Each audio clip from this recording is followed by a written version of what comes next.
Roger Federer. Tall, handsome, and the best tennis player in the world. At least he was before he retired. He has a very intense tennis and workout routine and won a total of 20 Grand Slams. And this is me, also a tennis player, but not so great. However, today I'm going to change that, as I am attempting his crazy routine for one day.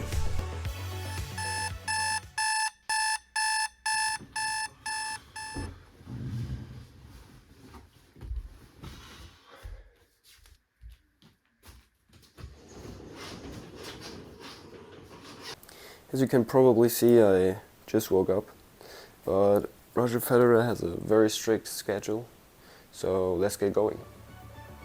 Now I must say I have no clue what Roger Federer eats for breakfast. But I bought something. I bought a protein yogurt, some bananas, and chia seeds. So, I don't know about you, but that seems kind of healthy to me. Now, while you see me prepare the breakfast here, I must say this is one of my favorite breakfasts to do before sports because it fuels you for the whole day and it's super easy to make. You can see me only using the 3 ingredients mentioned earlier, which are bananas, some yogurt, and the chia seeds. You just have to peel the banana, slice it in a couple of pieces, and then you just give it into the little bowl here, stir it a little bit so it's more eatable, and then finally just top it off with some chia seeds and you are done. I just noticed that I forgot to film myself while eating, but anyways, here's the next part of his routine. Therefore I started with brushing my teeth, then I put on some sunscreen, and finally some hairspray to keep the hair in place. Next up in Roger's routine comes a part which I don't really like, but for you I'm gonna do it anyways. It is stretching. As you can see, I started off by stretching both my legs, and then I moved on to a single leg stretch. And after that I pretty much just rolled out the legs to kinda finish it off or just relax the legs. I don't really know what it's for, but it's supposed to enhance your feeling in the legs. So after that we moved on to a little calf stretch, which is also pretty important because your calves just play a major role in playing tennis, I believe. After that I rolled out my back, which absolutely destroyed it. I heard it cracking several times, maybe I should do this more often.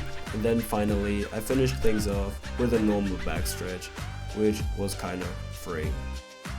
Now up to this point in the video we have only done the preparation for what's about to come next, which is on-court practice. So I drove to the tennis court, I got on my shoes, and now we're finally all set to start the practice on court. As you can see, I've arrived at the court, and online it said that Roger Federer first warms up on the court, so we're gonna go ahead and do exactly that right now. Just going ahead, gonna warm the two up for like a couple of minutes. As you can see, I haven't played for a week now. Need to get into it again.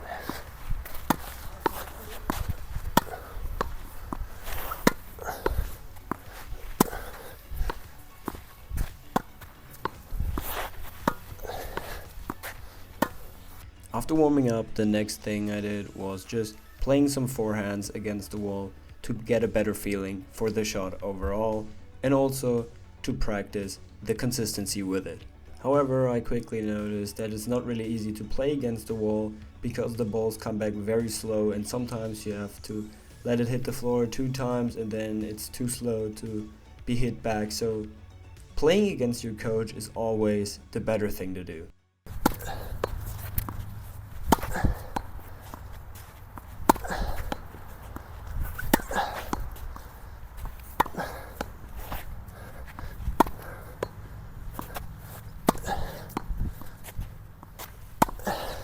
After I was finished with all the forehands, I moved on to the other side, which is the backhand. And I just said it, but on the backhand it's even worse playing against the wall because for me the balls come back even slower, which made them very hard to hit and made this a real challenge.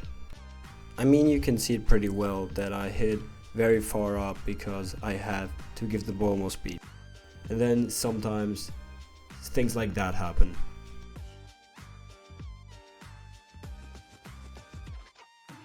Don't forget to like and subscribe, because this video is part of a series where I train to compete against my coach and a women's pro.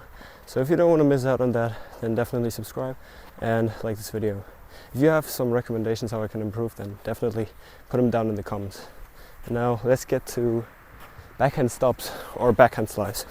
Trying to play one forehand and then the stop, so we have some speed on that we can actually put out a shot.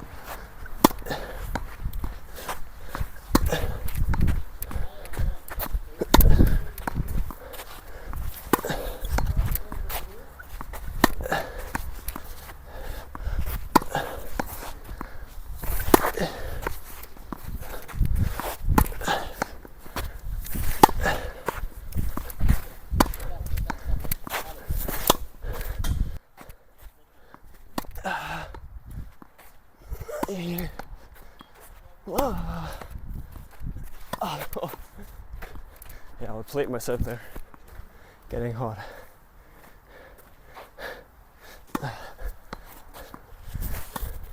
Also, there are people playing right next to me, so it's a bit awkward if I'm here talking to myself while playing against a wall.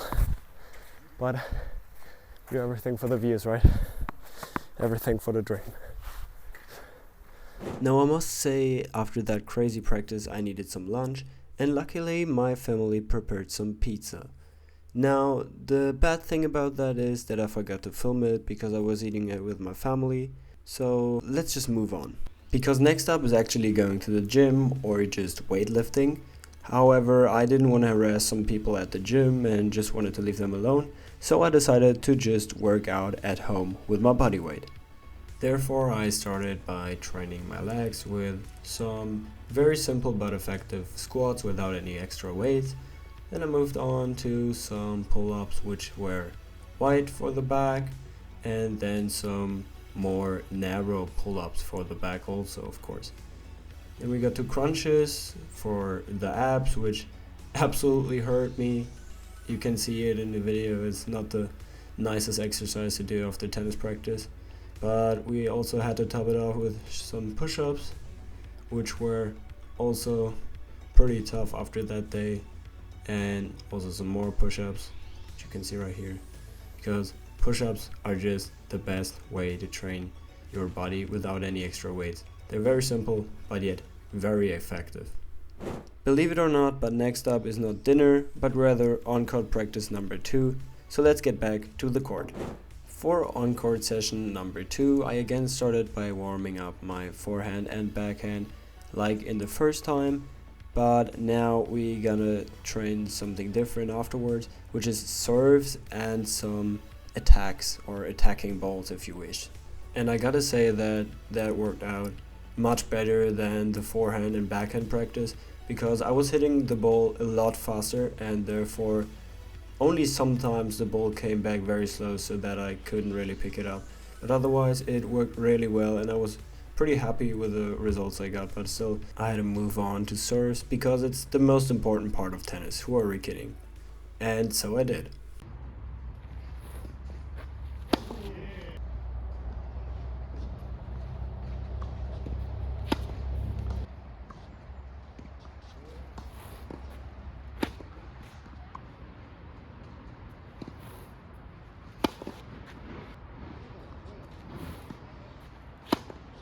Now, although the serves might seem pretty much okay, I normally serve a lot better.